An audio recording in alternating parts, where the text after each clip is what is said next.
C'est avec la collaboration de témoins que les enquêteurs du BEI ont réussi à mettre la main sur 7 vidéos.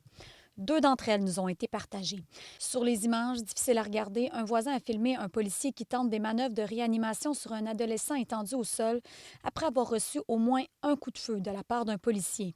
Il s'appelait Nouran Razaï, il n'avait que 15 ans. La scène s'est déroulée rapidement, très rapidement, selon tous les témoins à qui nous avons parlé. Il a vu que les deux jeunes, ils se sont arrêtés. Les policiers ont crié arrêtez, arrêtez, mais les coups de feu sont partis tout de suite. C'est allé trop vite. On était dans la cour, j'ai entendu les coups de feu. Dès qu'on entend du coup de feu, nous, on était dans notre chambre. On a vu un peu plus la scène après. Ça allait très vite, c'est ça? Une question de 3 minutes.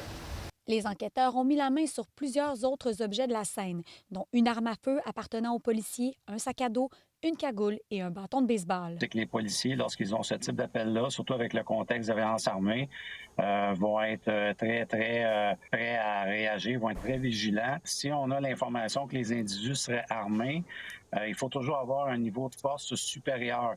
Donc, c'est quoi qu'il y avait dans l'appel? Est-ce que c'était des individus armés avec un bâton de baseball? Est-ce que les citoyens avaient entendu des armes à feu, des menaces d'armes à feu? C'est ici, à l'angle des rues Joseph-Daigneault et Monaco, à Longueuil, que le drame s'est produit dimanche après-midi. Depuis, amis, familles et membres de la communauté se réunissent pour lui rendre un dernier hommage. Malheureusement, cet événement-là nous rappelle d'autres événements semblables de d'autres jeunes racialisés qui sont décédés aux mains des forces policières.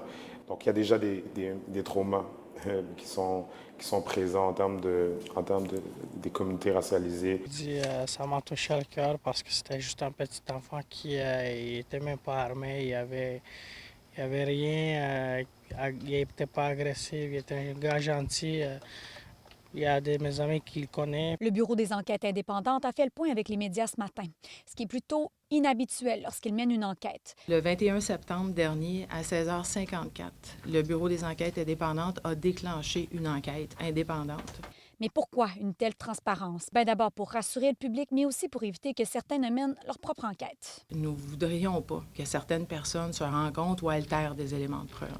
Donc, si les gens ont des choses à dire, ont vu des choses, je le répète, communiquer avec le Bureau des enquêtes indépendantes.